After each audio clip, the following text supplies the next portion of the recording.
Rangers are on the edge of a total transformation, and the next few months will decide everything. The 49ers takeover is coming, but with it, massive changes. No one is safe. The captain's armband, the manager's seat, even key players, everything is up for grabs. A shocking deal with Celtic, transfer chaos, and a ruthless rebuild on the horizon. This is not just another update. This is the battle for Ibrox's future. Stay locked in. Rangers, you have witnessed many captains lead the team, but few have been as divisive as James Tavernier. The man has given almost a decade of service, yet here we are watching his form decline at a crucial moment in the season. That defeat to Motherwell, another chapter in a frustrating campaign with Tavernier right in the thick of the errors. A captain should be leading by example, but how often have you found yourself questioning his performances? The numbers tell the story, losing most of his duels, making costly mistakes, and failing to inspire when it matters most. Let's not forget it was just months ago that he was confronted by a supporter after another disastrous result against Celtic. The fans are restless, the silverware is slipping away, and change is coming with the 49ers takeover. If there was ever a time for a fresh start at Ibrox, it is now. With no progress on a new contract and last year's offers from Turkey and Qatar leading nowhere, Rangers face a critical decision. Do they cash in while they still can, or do they risk watching him walk away for nothing? The reality is simple. Sentimentality does not win titles. Is it finally time for Rangers to strip Tavernier of the captaincy and bring in a leader who can restore the standards this club demands? At last, a step towards restoring the derby to its rightful intensity. After years of embarrassing lockouts and soulless atmospheres, the return of away supporters, albeit in limited numbers, is a move in the right direction. But let's not kid ourselves. A 4% allocation, that's barely a handful of voices in a sea of hostility. And let's be honest, the fixture loses its true fire when one side is silenced. The 49ers takeover looms large, and they will quickly realize that this rivalry is built on more than just business decisions. The energy, the passion, the noise, these are the lifeblood of the old firm. Rangers need to be setting the terms, not playing along with whatever scraps Celtic deem acceptable. The battle off the pitch is one thing, but on it, there's work to be done. The league table does not lie, and while this season has been a disaster, it's nothing that a few smart decisions and real investment cannot fix. Forget the narrative about Celtic's supposed dominance. Football moves fast, and Rangers have the chance to rip that smugness away from them. The new era is coming. Who will step up and lead it? Has this deal actually benefited Rangers, or have they just played into Celtic's hands yet again? Barry Ferguson at the helm of Rangers. Now, there's a thought to stir the emotions. The man bleeds blue, commands respect, and has already made an impact with his backroom team choices. But let's be real, passion alone will not be enough to secure the job permanently. The new owners will want a proven winner, and that means Ferguson must deliver, not just in the league, but in Europe. Getting a result against Celtic would be massive, a statement that he is not just a Rangers man, but the right Rangers man for the job. Yet, with names like Steven Gerrard in the mix, Ferguson is up against big competition. The board will be tempted by experience and big-name appeal, especially with the 49ers keen to make their mark. So, if Ferguson somehow pulls off a miracle and wins the Europa League, does the board dare overlook him? Or would they still chase a bigger name, even at the risk of disrupting the momentum? Barry Ferguson is saying all the right things, but talk is cheap when the performances on the pitch are not backing it up. Telling the players to show passion, that should be a given when you pull on that Rangers shirt. Yet once again, Ibrox was left watching a team that lacked the fire, the urgency, and, most worryingly, the mentality to get the job done. The brutal truth is, Rangers cannot afford to keep collapsing like this. 3 home defeats in a row? Unacceptable. 16 points behind Celtic? Embarrassing.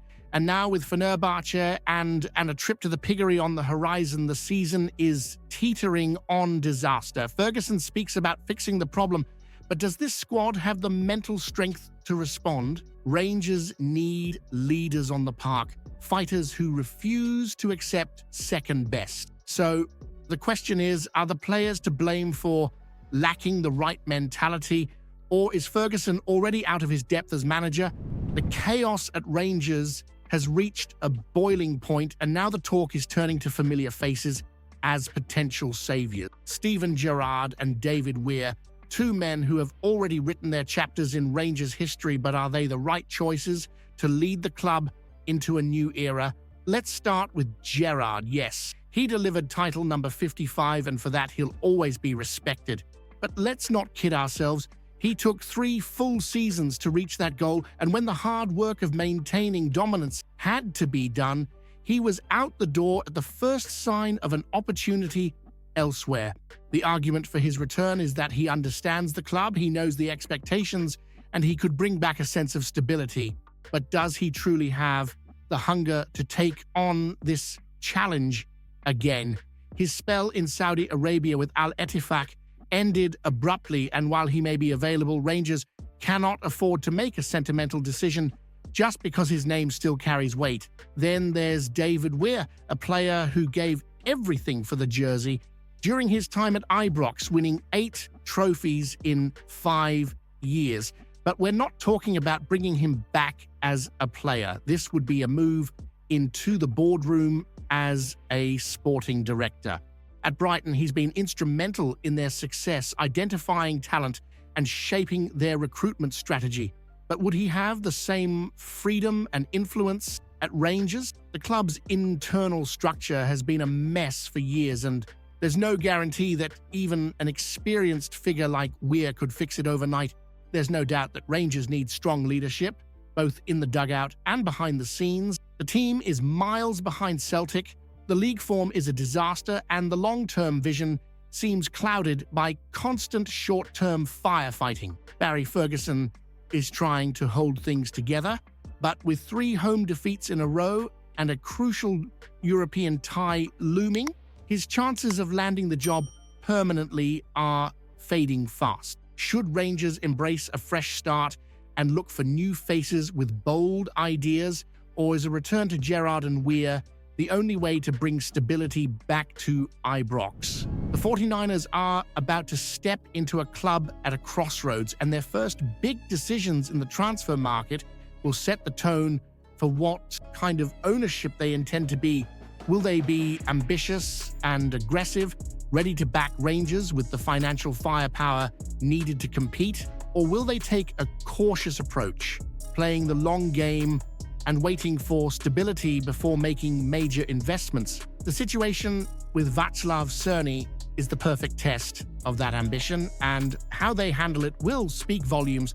Cerny has been one of the few bright sparks in an otherwise miserable campaign. With 15 goals and 7 assists across 40 appearances, he has been a constant attacking threat, offering the kind of end product that has been sorely lacking from Rangers' wide players in recent years. His ability to create chances, take on defenders, and contribute in big moments has made him a key figure. Yet, despite all of this, Rangers may be forced to watch him walk away simply because Wolfsburg's valuation, reported to be around £8 million, is too steep.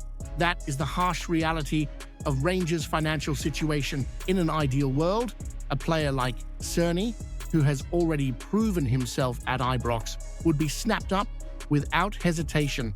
But in recent years, the club has been forced to operate with caution, avoiding heavy spending unless it comes with the guarantee of future returns. That is why the name Dario Osorio has entered the conversation. Osorio is a fascinating prospect, young, dynamic, and already showing serious promise in European football, so his versatility is a huge asset as he has played on both wings as an attacking midfielder and even as a centre forward. His ability to beat defenders, create chances, and even contribute defensively makes him a modern, all-action winger. With comparisons to Angel Di Maria and praise from Chilean legend Alexis Sanchez, he is a player who clearly has the talent to develop into something special, but talent alone is not enough. Rangers have been burned before by signing players with potential, only to watch them struggle in the physically demanding environment of Scottish football. Osorio's £10 million price tag is a major gamble, and while his stats in the Europa League suggest he could handle the transition, there is no guarantee. So the 49ers are faced with a crucial decision: go with the proven performer in Cerny, knowing exactly what they are getting, but paying a high price for immediate reliability, or take a chance on Osorio, betting on his long-term potential and the possibility of a future sale for a massive profit. Given Rangers' history of financial mismanagement, can they afford to gamble on another unproven talent, or should they focus on keeping a player they know can deliver at Ibrox? If you haven't seen yesterday's video yet, you're missing out. Explosive news about Rangers that'll leave every fan stunned. Go check it out now